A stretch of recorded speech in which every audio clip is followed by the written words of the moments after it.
Alright, so you're not going to believe this, but I gotta tell you about this insane thing that happened to me in Florida. I was staying over at my buddy's place in Pensacola, right on the Gulf Coast. Nice area, pretty chill, but nothing out of the ordinary. Until that night. It was a regular evening. We had some pizza, played a few video games, typical stuff. We were just hanging out in his backyard, catching up. The night was clear, stars out and everything. So we're sitting there, and I'm looking up at the sky, and I see this light. At first, I thought it was just a plane or something. But then, man, it started moving weird. Like, not in a straight line, but zigzagging, super fast. I pointed it out to my friend, and he's like, yeah, probably just a drone or something. But I knew it wasn't. It was too high up and too fast. We kept watching, and this light, it just stops moving. Like, dead in the sky. Just hangs there. Then, out of nowhere, more lights appear, forming this circle around the first light. They were all this eerie, bright white. Not blinking or anything, just steady. My friend's getting freaked out at this point. He's like, dude, what is that? And honestly, I had no clue. We're both standing there staring at these lights, and suddenly, they start moving together, like in a formation, slowly descending. They're getting closer, and I'm starting to see this shape, this massive circular thing. It wasn't making any sound, totally silent, which was the weirdest part. It's getting lower and lower, and now I can see it clearly. It's this huge metallic-looking disc, like something straight out of a movie, with these lights around its edge. It gets to about treetop level, just hovering there, and then it just shoots up into the sky, like faster than anything I've ever seen. For a few moments, my friend and I just stood there silent, staring at the spot where it had disappeared. I mean, what do you even do after seeing something like that? Then, just as we started to talk about what we had seen, trying to make sense of it, there's this sound. It's hard to describe, kind of a low hum like a transformer, but it felt like it was vibrating in my chest, We both froze, looking around to see where it was coming from. And that's when things got even weirder. From the same spot in the sky where the UFO had shot up, these lights start appearing again, one by one, same bright white lights. But this time, they're moving differently, kind of drifting downwards, real slow. My buddy's freaking out now, saying we should go inside, call the cops, something. But I'm just rooted to the spot. I can't take my eyes off these lights. They're getting closer and closer, and now I can make out that shape again, that huge circular disc. But it's coming down much slower this time. It descends right into his backyard, I kid you not, maybe about 30 feet up. It's massive, honestly felt like the size of his house. And it's just hovering there, silent except for that humming sound. The whole underside of the thing is lit up with these lights. We're both standing there in shock. And then, this is gonna sound crazy, but a section of the bottom of the UFO, like a panel or something, starts to open. This bright light spills out from it, and we can see something moving inside. At this point, my friend is pulling on my arm, whispering, "We need to get out of here now." But I'm stuck. I can't move. I'm just staring at this opening in the UFO. Then, something starts to descend from the light. It's hard to make out at first, but as it gets closer, I can see it's a figure, humanoid, but not human. It's taller, with long limbs, and it's just floating down towards us, slow and steady. The figure lands in the backyard, and I can see it more clearly now. It's got this smooth, silvery skin and large, dark eyes that seem to reflect the night. It's just standing there looking at us, and I'm looking back, frozen. My friend's practically dragging me at this point, trying to get me to move, but I can't. I'm locked in this connection with this creature. It's like it's looking right into me. Then, just as quickly as it all started, the creature turns around, floats back up into the UFO, and the panel closes. The humming gets louder for a second, and then the UFO just shoots up into the sky again, disappearing. Neither of us knew what to say. I mean, how do you even start to process something like that? We must have stood there for what felt like hours, just going over it again and again. Did that really just happen? What was that thing? Should we tell someone? My mind was racing with a million questions. Finally, we managed to get ourselves inside. We were both shaken and honestly very scared. We sat in his living room, just trying to calm down. My friend was all for calling the police or the news or something. But we had no proof, just this unbelievable story. And part of me, I don't know, part of me was worried about what might happen if we did tell someone. Like, would those things come back? Were we in some kind of danger now? I couldn't sleep that night. Every time I closed my eyes, I saw those lights, that creature. I kept going over every detail in my mind, trying to make sense of it all. It felt like a dream, but I knew it wasn't. In the days that followed, I became kind of obsessed with it. I started reading everything I could find about UFO sightings and alien encounters. I wanted to know if anyone else had experienced anything like we had, if there was any explanation for what we had seen. But no matter how much I searched, I couldn't find anything that matched our experience exactly. There were stories, sure, but none of them felt as real, as tangible as what we had experienced. I kept going back to that backyard at night, looking up at the sky, half expecting, half hoping to see those lights again. But they never came back. It was just a normal sky, normal stars. It felt like a missed connection, like something had reached out to us, and now it was gone. And that's where I'm at now. I still don't have any answers, and I'm not sure I ever will. It's something I think about a lot that night. Those lights, that creature. It's a part of me now. This unsolvable mystery.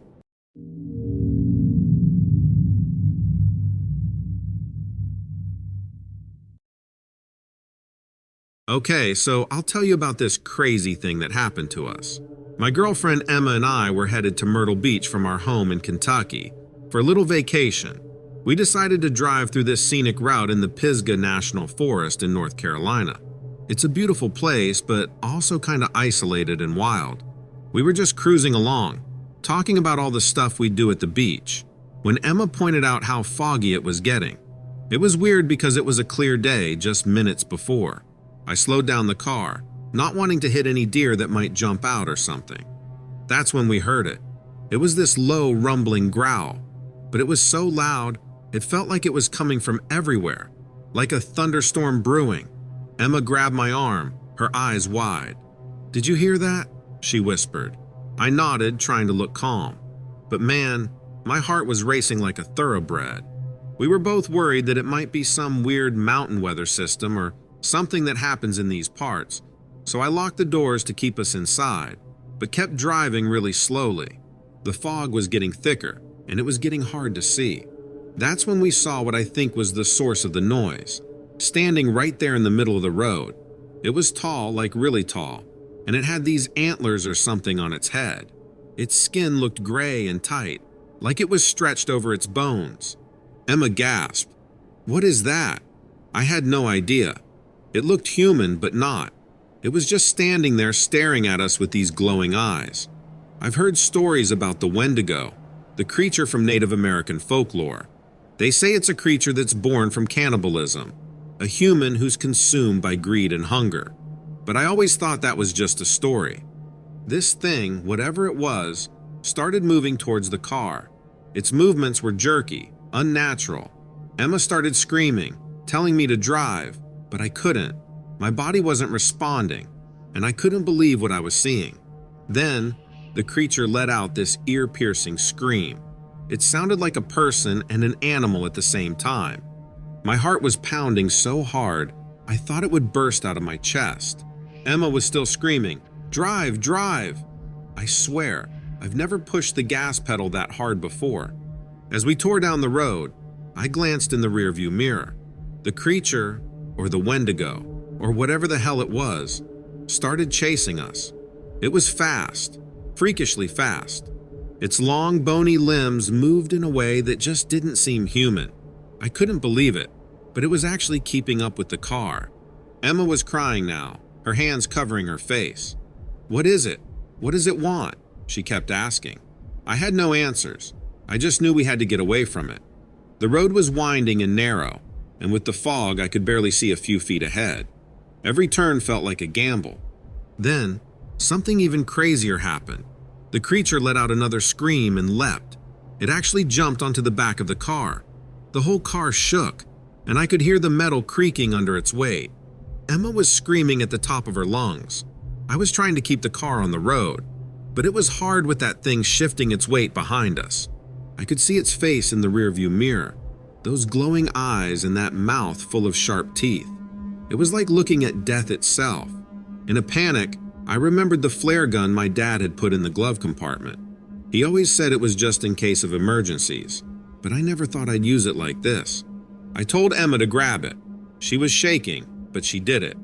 She rolled down the window, aimed the flare gun at the creature, and fired. The flare hit it square in the chest. There was this horrible, otherworldly howl, and it fell off the car. The howl was a sort of twisted scream that seemed to pull at your soul. Emma and I were both panting, our breath fogging up the car from the inside, making it even harder to see. I kept the pedal to the metal, my hands so tight on the wheel I thought it might snap. Emma kept turning around, looking out the back window, but the fog had swallowed everything up. We couldn't see the creature anymore, but that didn't make us feel any safer. "We have to call the cops," Emma said, her voice quivering. But I wasn't sure. What would we tell them? That we were attacked by a myth? By a ghost story? They'd think we were crazy or that we were on something.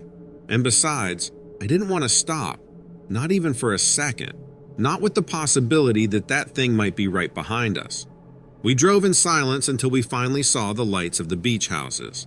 The fog seemed to recede as we got closer to civilization, but maybe that was just my imagination. When we finally stopped at the beach, it was mid-morning. Other vacation goers were out, setting up for the day, completely oblivious to the horror we'd just lived through. Emma and I looked at each other, both of us knowing that we had experienced something that would change us forever. We had planned to stay at the beach for a week, but suddenly, all those plans felt meaningless. We didn't talk much about it after that. It was like if we didn't talk about it, maybe it wouldn't be real. But every so often, I'd catch Emma staring out into the area that bordered the beach, and I knew she was thinking about it. And sometimes, late at night, I'd wake up from a dream where I'd hear that howl, and I'd wonder if it was really just a dream. After a few days, we couldn't deal anymore. We packed up our stuff and left the beach without even touching the water.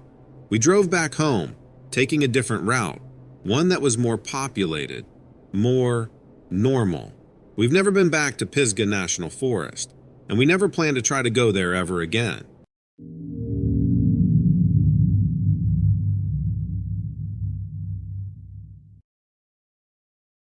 So there I was with my wife, Ellie, in Cordova, Alaska, for this heli-skiing adventure we'd been planning forever.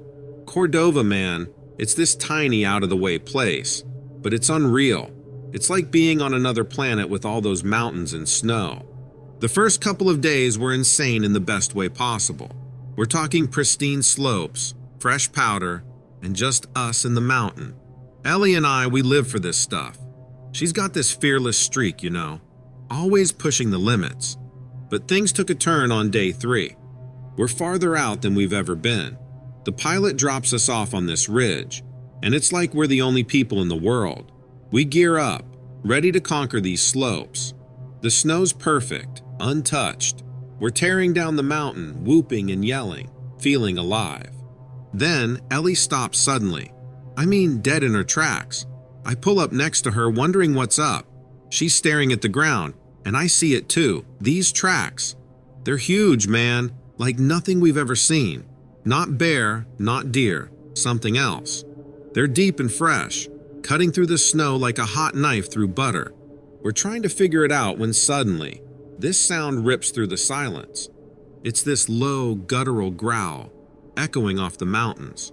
My heart's racing, and I can see Ellie's eyes are wide with fear. We've heard wildlife before, but this is different. It's deeper, more menacing. We're standing there frozen, not sure what to do. That's when we see it. This creature, it's like nothing I've ever seen before. Something straight out of a cryptid story. It's massive, easily twice the size of a bear, but it's not a bear. Its fur is this matted, dark gray color, almost blending with the shadows of the trees. It's got these piercing yellow eyes that seem to look right through us.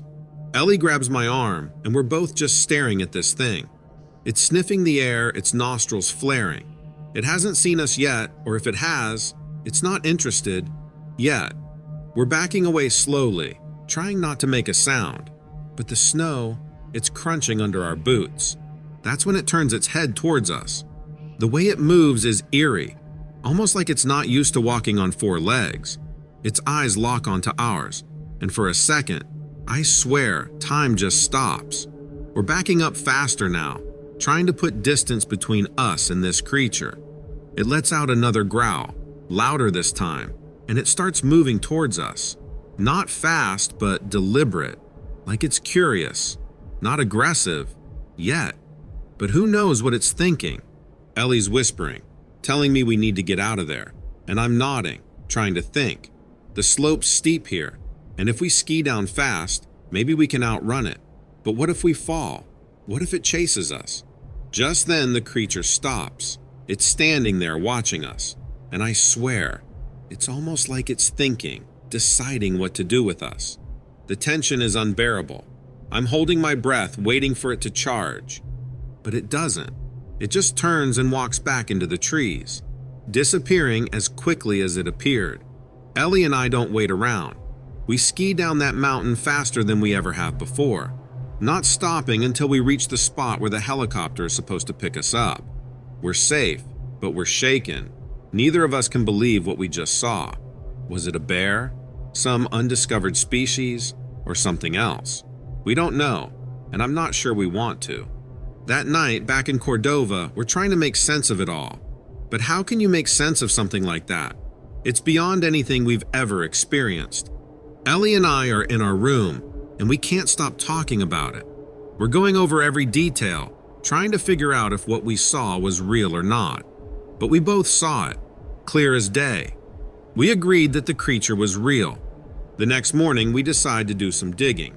We head into town, thinking maybe the locals have seen something like it before. Cordova's small, and it doesn't take long to strike up conversations. We hit the local diner, and I start chatting with the guy behind the counter. I'm trying to be casual, not sound like some crazy tourist.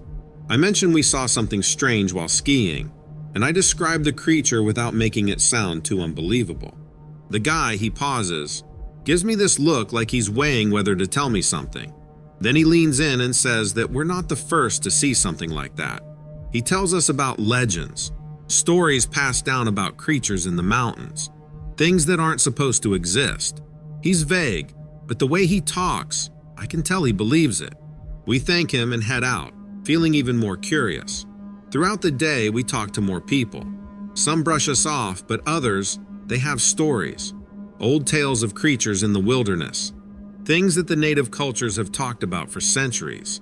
It's all hearsay and legends, but it's fascinating. We're piecing together these stories, trying to find some common thread. It's like we've stumbled upon a mystery, something hidden in the Alaskan wilderness. That night, back at our hotel, Ellie and I make a decision. We have to go back out there. We need to see if we can find this creature again, or at least find some evidence of its existence. The next day, we gear up again. We're not just skiing this time, we're on a mission. We convince the pilot to take us back to the same place where we saw the creature. He's reluctant and pushes us to see a different slope. He doesn't know why we want to go back there, but we insist. We need to know. We land on the same ridge, the air crisp and clear. We start our descent, eyes peeled for any sign of the creature or its tracks. Halfway down, near where we saw it before, we find something. It's a cave, partially hidden by trees and snow. We wouldn't have seen it if we hadn't been looking. We approach cautiously, not sure what we'll find. Inside, it's dark and smells of wet earth and something else. Something wild. There are bones scattered around, and the ground is packed down, like something big has been spending a lot of time here. This has to be its den. This is proof enough to us, tangible proof that we weren't just seeing things. But there's no sign of the creature now, which is scary, thinking it will show up at any time. We wait around for a while, hoping to catch a glimpse of it. but it's like the mountain is empty. Eventually, the pilot radios us to make sure we're okay and saying we need to head back. Reluctantly, we leave, making our way back to the pickup point. On the flight back to Cordova, Ellie and I are quiet, lost in our thoughts. We came looking for answers, but all we have are more questions. What is this creature? Why has no one studied it? And most importantly, why does it seem like it's hiding? We land back in Cordova with the sun setting, painting the sky in shades of orange and pink. We've got our proof for our story, but somehow it doesn't feel like enough. This isn't the end of it, not for us. We've touched something wild and mysterious, and it's left its mark on us.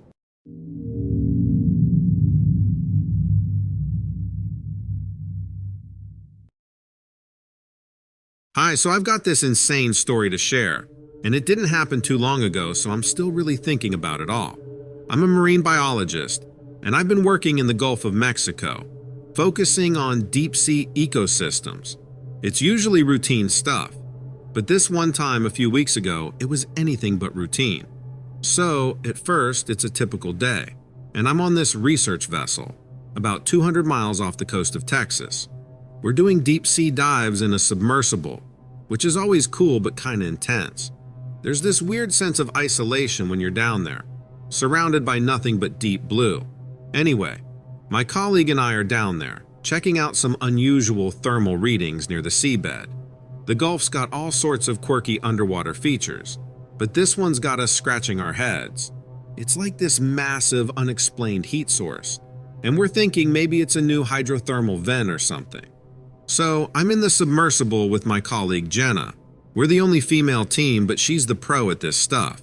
She's been diving longer than I've been in the field.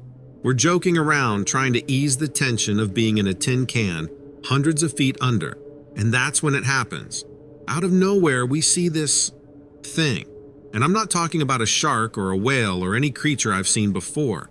This thing is massive, easily the size of our sub, but it's not moving like any sea creature I know.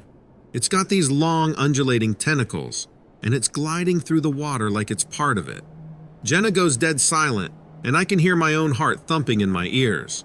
We're trained for all sorts of scenarios, but nothing, and I mean nothing, prepares you for a face-to-face with a genuine sea monster. This creature, it's got a head, or I guess what you'd call a head, that's as big as the front end of our sub. It's got these deep, dark eyes, and it's looking right at us. I don't know if it's curiosity or something else, but it's like it's studying us, trying to figure out what we are. And then, it does something that still gives me chills. It lets out this sound, not really a roar, but more like a low, rumbling groan. It vibrates through the sub, and I swear I could feel it in my bones. At this point, Jenna and I are freaking out. We're trying to stay calm, but come on. We're in a tiny sub with a creature that looks like it's straight out of a sci-fi movie. We start backing up, trying to put some distance between us and it, but it's like the creature's mirroring our movements. It's not attacking, but it's not letting us go either. The weirdest part, it's got these markings on its skin, almost like glowing patterns. They're shifting and changing, and I can't help but think it's trying to communicate or something. I know it sounds crazy, but down there in the dark, anything feels possible. So, there we are, in a standoff with this sea monster, and I'm thinking, this is it. This is how I go. Jenna's gripping the controls like her life depends on it, which, let's face it, it probably does. We're both staring at this thing, and it's like time standing still. Then, all of a sudden, it moves closer. My heart's pounding so loud I'm sure anyone nearby could hear it. But here's the wild part. As it gets closer, the creature starts to change. The colors on its skin shift, turning from this dark, eerie blue to a brighter, almost luminescent hue. It's like watching one of those deep-sea documentaries where the fish light up in the darkest parts of the ocean. Only this is real, and it's happening right in front of me. The creature's tentacles, they're almost hypnotic, undulating in the water. And then, one of them reaches out towards the sub. Jenna's about to freak out, but I put my hand on hers to stop her from making any sudden moves. We're both holding our breath, watching this tentacle coming closer and closer. And then it just stops. The tip of the tentacle is inches away from the sub's glass. It's this surreal moment, and I'm half expecting the glass to crack under the pressure or something. But nothing like that happens. Instead, the creature just stays there, its tentacle hovering. It's then that I notice something even more bizarre. The end of the tentacle, it's almost like it's trying to mimic the shape of a human hand. I know, it sounds insane, but that's exactly what it looked like. 5 appendages, like fingers, spreading out and pressing gently against the glass. Jenna and I exchanged this look like, "Are you seeing this too?" It's like the creature's trying to communicate or connect with us in some way. And for a moment, I forget to be scared because I'm just so in awe of this moment. The creature keeps its tentacle there for what feels like an eternity. Then, as if deciding we're not a threat, or maybe just losing interest, it slowly pulls back. The colors on its skin start to dim again, shifting back to that deep, dark blue. Just when I think it's going to leave, it does one more thing that blows my mind. It emits this series of low-pitched sounds, almost like a song, and it sounds super complex, more, intentional. And then, just like that, it's over. The creature turns and disappears into the depths, leaving Jenna and me in a stunned silence.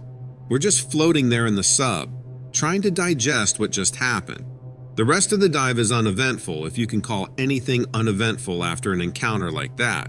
When we surface, we're bombarded with questions from the crew as to what we saw down there. We try to explain, but words don't really do it justice. I can't stop thinking about it, you know? What was that creature? Why did it approach us? What was it trying to say? These questions keep running through my head. It's not just about scientific curiosity anymore. It's more personal. I feel like I've experienced something profound, something that's changed the way I look at the ocean and its mysteries.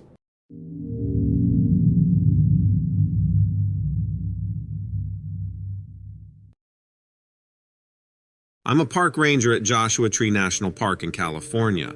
I never thought I'd be typing this type of report, but here I am, doing just that. It all started with some bizarre reports. Visitors mentioned strange noises at night that didn't match up with the wildlife we know here. Then came the sightings. People talked about a creature, tall and canine-like, but walking on 2 legs. I took these reports and at first didn't give them much thought. But as they continued to trickle in, I started to become attuned to a potential problem. One evening, after about 5 or 6 similar reports came in, I decided to investigate these claims myself. I headed to where the most recent sighting had supposedly occurred, a remote area on the west side of the park. The sun was setting, casting long shadows between the Joshua trees and the rocks. I was investigating an area near some rock formations when I heard it. A low growl, not like any coyote or bobcat. It was definitely unique. I grabbed my flashlight and shone it towards the sound. That's when I almost lost it. There was a creature standing about 30 feet away. It stood upright, easily over 6 feet tall, covered in dark fur. Its eyes reflected the light from my flashlight, glowing an eerie yellow. But the most unsettling part was its face. It was canine, yes, but there was a look in its eyes that you don't see in wild animals. We stared at each other, and I tried not to move or flinch, but I knew that at the same time I needed help. I slowly reached for my radio to call this in, but the creature turned and bolted with incredible speed. It moved effortlessly, disappearing into the desert night. I still called it in on the radio, trying to keep my voice steady.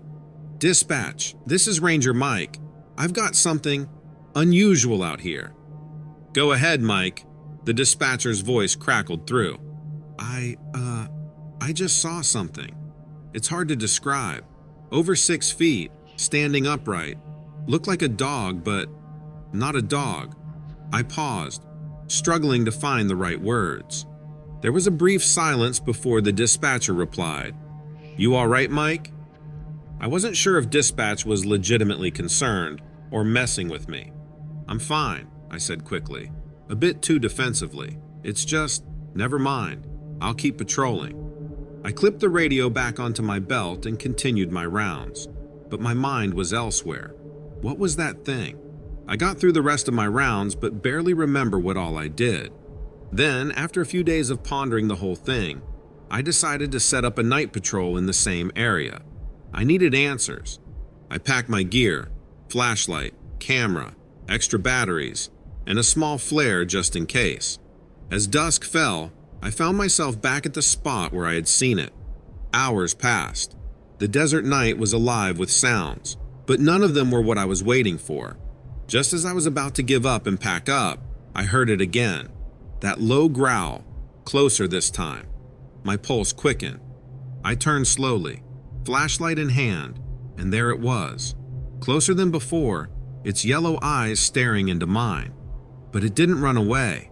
It walked, almost casually, disappearing behind a large Joshua tree. The casual way it just walked away without being nervous gave me a real sense of its power. Again, I finished my patrol, but barely remember. The next day, I showed up for my shift with a plan forming in my mind. I couldn't just sit on this.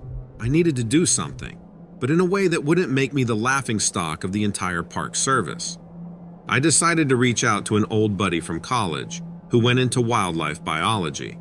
Maybe he could shed some light on this without thinking I'd lost my marbles. We met up at a local diner, the kind of place where nobody would pay attention to a couple of guys hunched over a table. I leaned in across the table to him and gave him the lowdown on what happened. Then I asked, "Ever heard of anything like this before?" He studied me for a long time, then looked up, his expression serious. "Where did you say you saw this?" "At work, in Joshua Tree. Why?" "What is it?" I asked. He leaned in closer. "I'm not sure, but I've heard stories. You're not the first one to see something like this." We talked for hours, and he told me about similar sightings across North America. None of them had any real proof, just stories and blurry images. I went back to the park with a new sense of purpose. But then, one night, it happened a third time. I was in a remote part of the park, the same area where I first saw it. I turned and saw it standing there, just outside the reach of my flashlight. We locked eyes, and something passed between us. An understanding, maybe. It was a wild creature, yes, but there was a strange sense of understanding on its face. It didn't stay long. It turned and walked off, leaving me alone, standing there. That was the last time I saw it. I don't know what it was or why it showed itself to me, but I know it's out there somewhere. Since then, I've heard other rangers talking about strange sightings and sounds. I don't think they know what I know. At least they don't give details about actual encounters. But it's enough to make me believe that this is a real living being out there. I still work at Joshua Tree, and every time I'm out there, I can't help but look for it. The creature of Joshua Tree. It's a part of this place now, a part of its mystery as far as I'm concerned.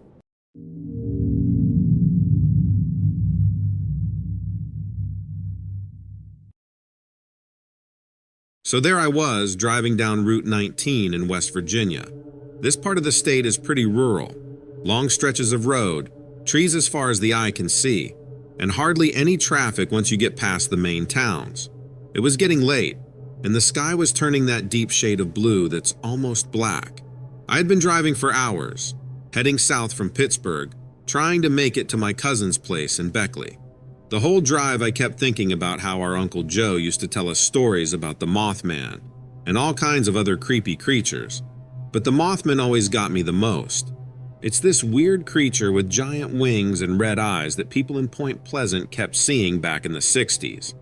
It was just after I passed the sign for the New River Gorge Bridge when I noticed something seemed out of place. A movement that seemed unusual. My headlights caught a glimpse of something big near the tree line. At first, I thought it was a bear or a large deer.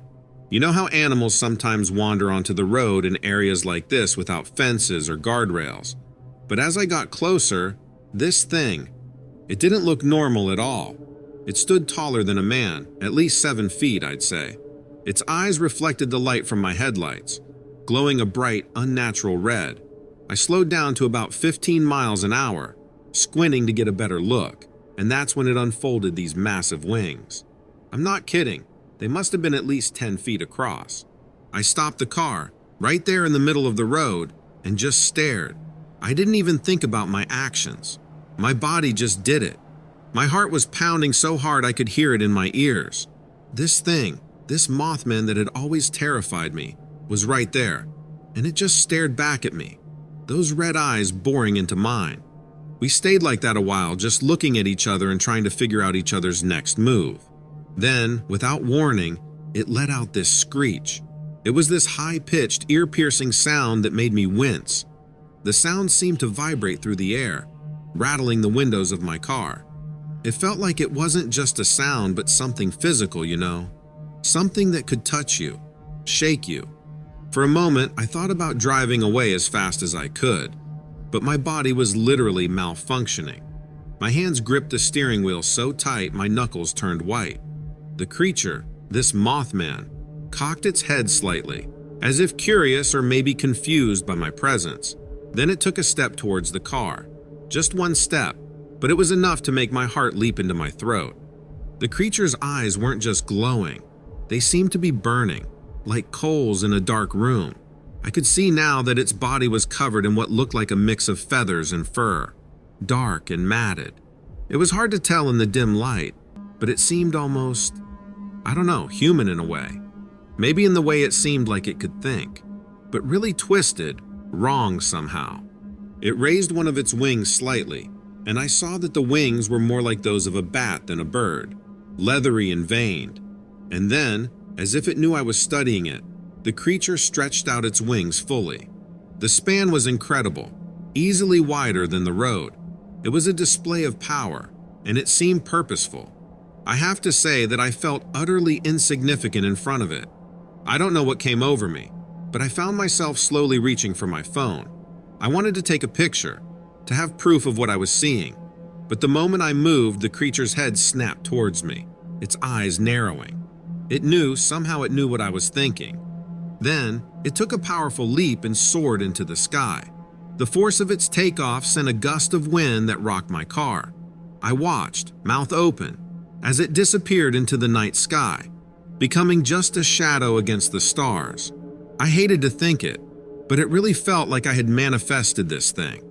Eventually, I turned the car back on and continued driving, but my hands were still shaking on the wheel. Every shadow in the trees seemed like it could be hiding another one of those creatures, because when you see one, there's got to be more, right? When I finally reached Beckley, I was a mess. My cousin saw my face and knew something was wrong. I tried to tell him, to explain what I had seen, but the words just wouldn't come out right. I was jumbled and couldn't tell the story in a logical order. It sounded crazy, even to me as it came out of my mouth. He suggested maybe I had dozed off at the wheel and dreamed it all. But I know that's not what happened. That thing was real as anything I've ever experienced. I can't even begin to tell you how hard it was to drive back home after my visit. I was literally on the phone with my cousin the entire time I drove along that stretch. Even after entering Pennsylvania, I didn't feel safe. Also, I can't look at the night sky the same way anymore. Every time I drive past a stretch of woods, my eyes search the tree line, half in fear, half in wonder that I might see something again. It's like a trigger when I'm driving. The bottom line is that I know it's out there somewhere, and I can't help but feel like our paths will cross again. Sometimes I even wonder if it's watching for me.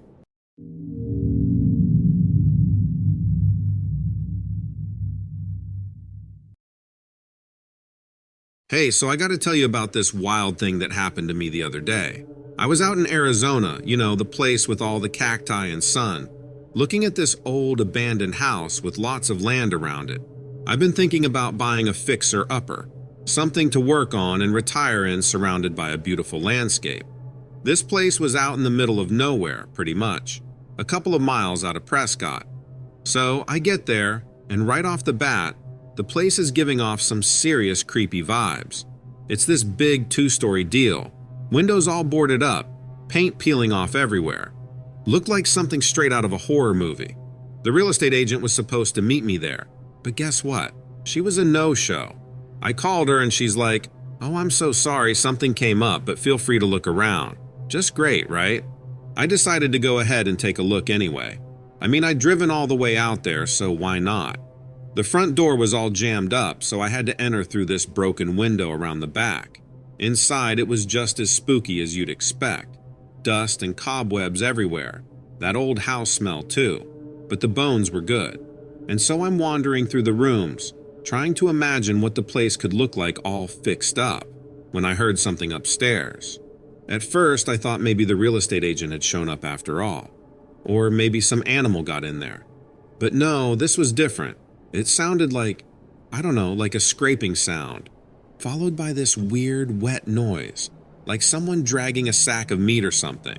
Totally gross, I know. So, what do? Instead of running out of there like any sane person, I decide to check it out. I'm telling you, curiosity is going to be the end of me one day. I head upstairs, and that's when things get really weird. The sound was coming from the end of the hallway, where there's this old closed door. I'm standing there just outside the door, trying to work up the nerve to open it. I'm not usually scared of stuff, but man, my heart was pounding. I finally pushed the door open, and what I saw in there, I still can't believe it. The room was bare except for this thing crouched in the corner. It was, I don't even know how to describe it. It was pale, like super pale, and it had these long, thin arms and legs, like way longer than any person's should be. And its eyes, they were this shiny black, just staring right at me. I couldn't move, couldn't scream, nothing. I just stood there frozen, staring at this thing, this crawler or whatever you want to call it.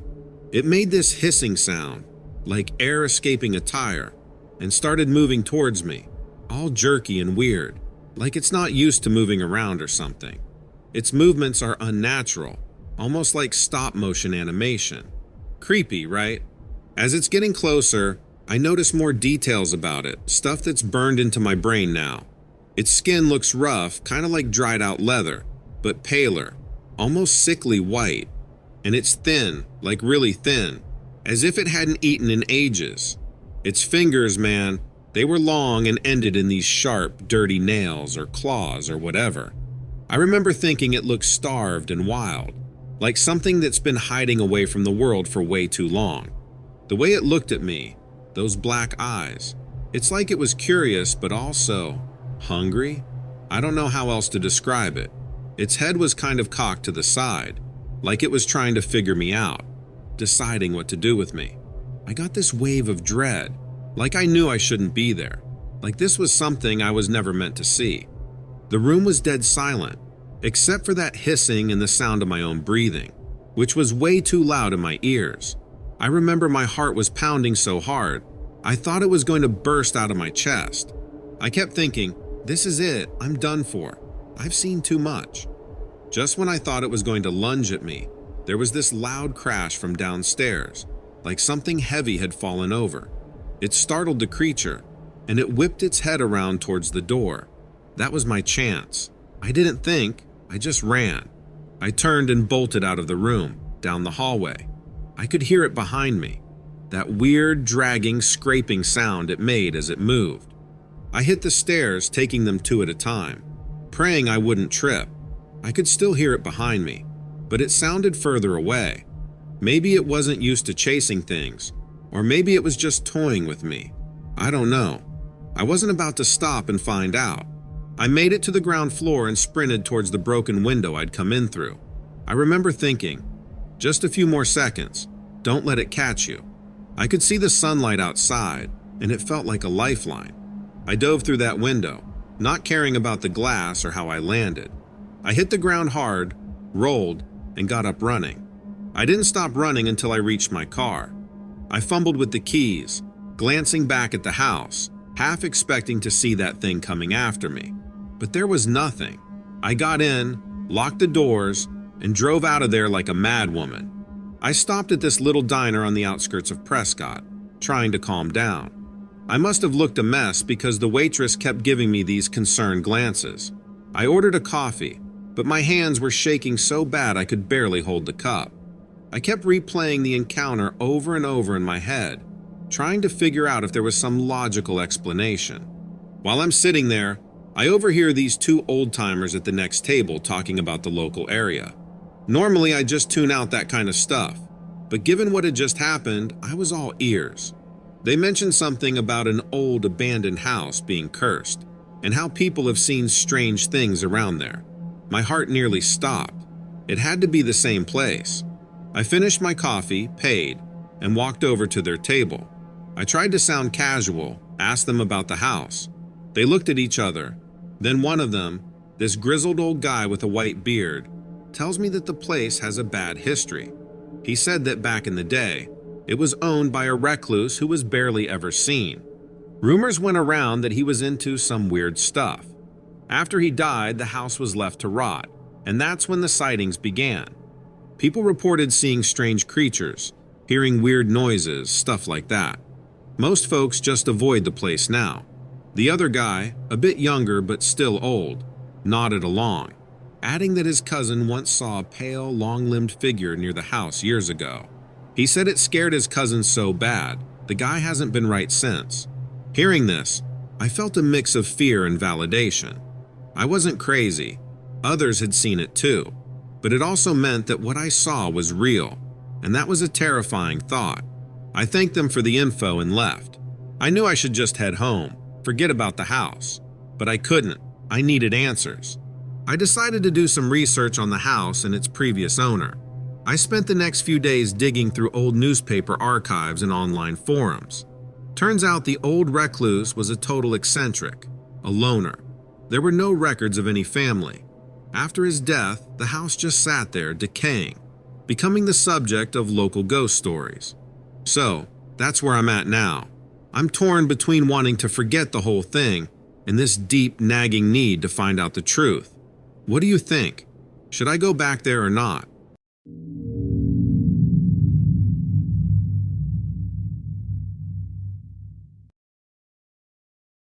So, I've got this story. It's about this one time I was mountain biking in Northern California. You know, those remote forests where you hardly see another soul. Yeah, those ones. So, I'm out there on these trails that look like they've barely seen any action, and I'm just enjoying the ride. Now, you've probably heard about those local legends, those stories about giant birds they call thunderbirds. They're supposed to have these massive wingspans, like something out of a movie. So there I am, pedaling away. The only sound is my bike crunching over twigs and leaves. It's peaceful, but kind of eerie too, because it's so quiet. You know how it is when you're out in the wild. It's like the world's got this hushed sort of feeling. And that day, the forest felt even more silent than usual. I stopped for a second, just to catch my breath, have some water. That's when I see this shadow, this huge moving shadow, gliding over the ground.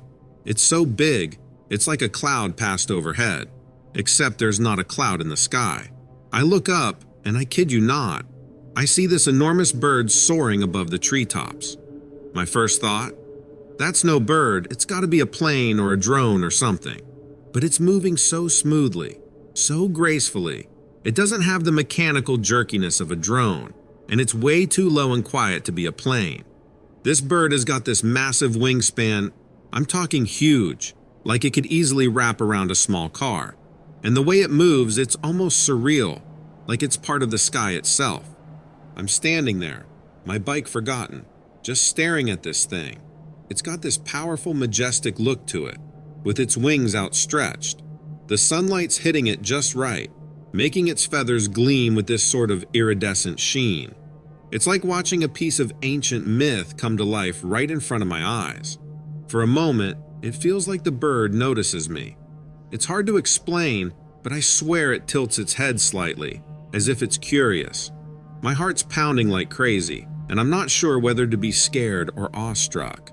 I mean, how often do you see something straight out of a legend just cruising above you?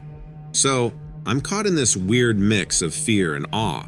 I mean, seeing something like this, something that's supposed to be just a story, it's nuts. You don't expect to encounter a legend on a casual bike ride.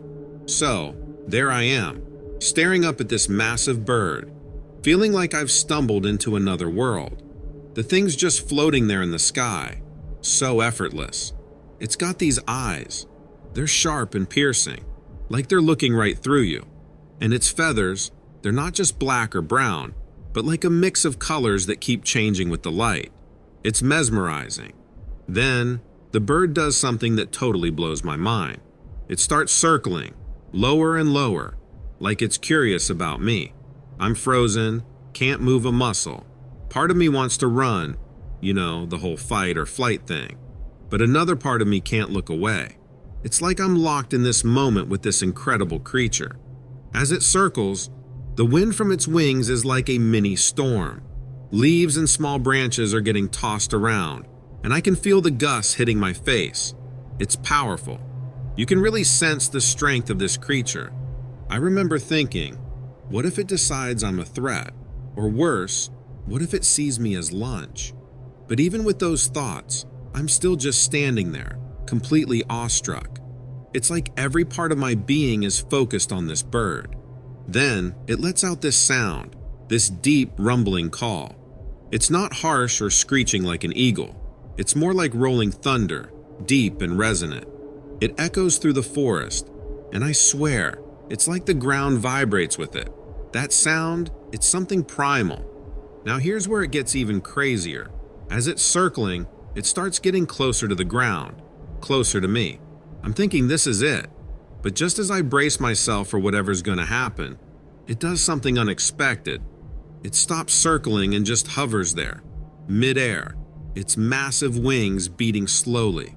We're looking at each other, and I feel this sense of, connection? It sounds crazy, but it's like we're communicating without words. Like it's just as curious about me as I am about it. After what feels like an eternity, but was probably just a few seconds, it gives another one of those deep calls, and then, with a powerful beat of its wings, it shoots back up into the sky.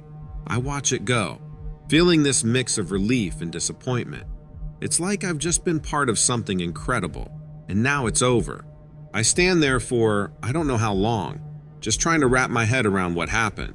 The forest is silent again, but it's a different kind of silence now. It's like everything's returned to normal, but I haven't. Eventually, I pick up my bike and start heading back. My mind's racing the whole time. Did that really just happen? Did I really see a thunderbird? Or was it some kind of hallucination? But here's the thing. As I'm riding back, I start noticing small things. Twigs and leaves scattered on the path, more than usual. And there's this feeling in the air, like something big just passed through. By the time I get back to civilization, I've convinced myself it was real. I mean, how could it not be? Everything was too vivid, too intense to be just my imagination. So I get back to where I'm staying, and I can't keep this to myself. I start telling people about it, the locals, other bikers I run into, anyone who'll listen. Most of them look at me like I've lost my mind, but a few, especially the older locals, they don't seem so surprised. One old guy, he must have been in his 70s. He tells me I'm lucky. Says that seeing a thunderbird is a sign, a good omen. He talks about the legends, how these birds are powerful spirits of the forest, guardians of the natural world. I'm not much for superstitions, but after what I saw, I'm starting to believe there's more to this world than meets the eye. But here's where it gets really interesting. The next day, I decide to go back to the same trail. Part of me is hoping to see the thunderbird again, but mostly, I just want to make sense of what happened. I need to know if it was real or if my mind was playing tricks on me. I'm riding along, keeping an eye on the sky, half expecting to see that giant shadow again. But there's nothing, just the usual birds, the sound of the wind in the trees. I'm starting to feel a bit foolish, like maybe I did imagine the whole thing. Then, as I'm about to head back, I spot something on the ground. It's a feather. It's got this mix of colors, shimmering in the light, just like the feathers of the bird I saw. I pick it up and it feels powerful, almost electric. It's like holding a piece of the sky in my hand. Now, I'm not one to jump to conclusions, but there's no way this is a normal feather. It's too big, too unique. It's gotta be from the thunderbird. I show the feather to the same people I told my story to. Some are skeptical, saying it could be from an eagle or some other large bird. But the old guy, the one who told me about the legends, his eyes light up when he sees it. He's so excited that I decide to give it to him. Seems like it belongs with him more than me. I spend a few more days in the area, exploring the trails, keeping an eye on the skies, but I don't see the thunderbird again. It's like it showed itself to me that one time and then vanished back into legend. And that's my story, a bike ride that turned into an encounter with the extraordinary. It's something I'll never forget, a story I'll be telling for years to come. And who knows, maybe one day I'll see the Thunderbird again. But even if I don't, I'll always have the memories of the legend to keep with me.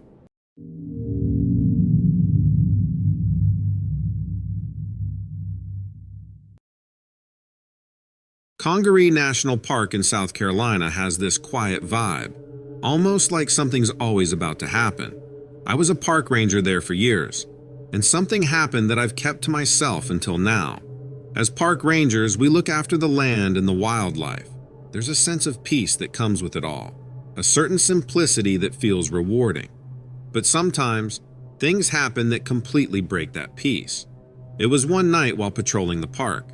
I love the park during the day, but night's a whole different story. It's usually super quiet, except for the leaves rustling or an owl hooting somewhere. The primary duties at night include ensuring the safety of late-night wanderers and managing the trails and boardwalks. As I made my way down the meandering wooden path, I heard an unusual racket from the boardwalk near the general campsite area. These noises were different from the usual night sounds in the park. It sounded like scraping or clattering, maybe something a person would make. I remember thinking it was maybe a lost backpacker, perhaps a camper having trouble with their gear. Picking up my pace, I radioed into the station, advising them of a possible situation at the campsite area. As I got closer to the sound, a pungent smell began to fill the air, a damp, musky odor that sent chills down my spine. It was a rotten smell and kind of strange. It was then that I spotted something hulking near the boardwalk. My flashlight caught this slick, shiny thing on it, like scales or something. It just froze when I got close, like it knew I was there. I remember standing there dumbfounded, staring at this giant form that was slumped over the railing of the walkway. The creature was leaning over, like it was looking at the marsh below. Its large black claws glistened in the moonlight. I was so scared, I couldn't even move. I was full of questions. What was it? Why was it here? Could it see me? Super scared, I backed away, trying to keep cool. It was then the creature let out a low growl, which echoed through the quiet night, a chilling yet animalistic sound. That growl, it still gets to me, even in my nightmares. Hearing that sound and seeing the huge figure, I realized my worst fears. I almost bumped into something that felt like it wasn't meant to be seen. When my light hit its eyes, I saw a weird glow, two bright yellow eyes staring at me. Its head looked like something from a dinosaur movie or a giant lizard. It was upright, standing possibly taller than any human I knew. My blood froze as I realized that it was this inhuman creature that made the sound. Scared stiff, I tried to radio the station but just fumbled with it. The static from the radio was so loud in the dead silence. As I slowly gathered my bearings, I managed to describe the bizarre situation. However, I got only static from the other end. There I was, alone in the night, with only the eerie moonlit silhouette of this strange behemoth some yards away. It had grown silent, almost unnervingly so, its scaled body barely moving. For a second, it felt like even the night stopped to look at it. Then, just as abruptly as it appeared, it retreated into the underbrush, the rustling foliage the only testament to its departure. I just stood there for what felt like forever, my heart pounding in my ears. I don't recall how I made my way back to the park office that night, acting on some primal instinct of self-preservation. Up until that night, I always thought the park was this peaceful place, away from all the chaos.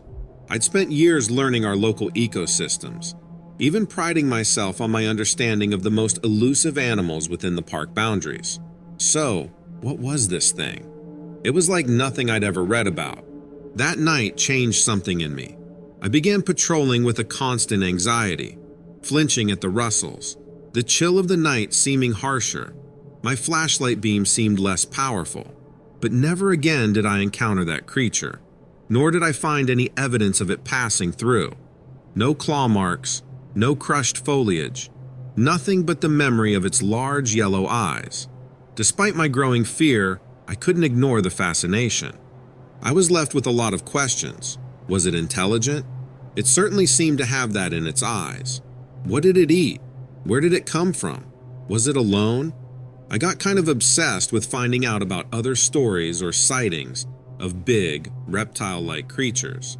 From many accounts and countless hours of research, I learned about the existence of creatures referred to as reptilians. Many might brush my account as another tall tale, yet another folklore for the campfires. Some days, I found myself questioning the authenticity of the encounter. Was it all just a sleep-deprived illusion? But whenever I started doubting, I'd remember those bright yellow eyes, and I just knew I couldn't have made that up. Now that I think about it, that scary night kind of made me more determined as a park ranger. There's something new and unknown in Congaree, and maybe one day I'll figure it out. Until then, those yellow eyes will continue to haunt my dreams.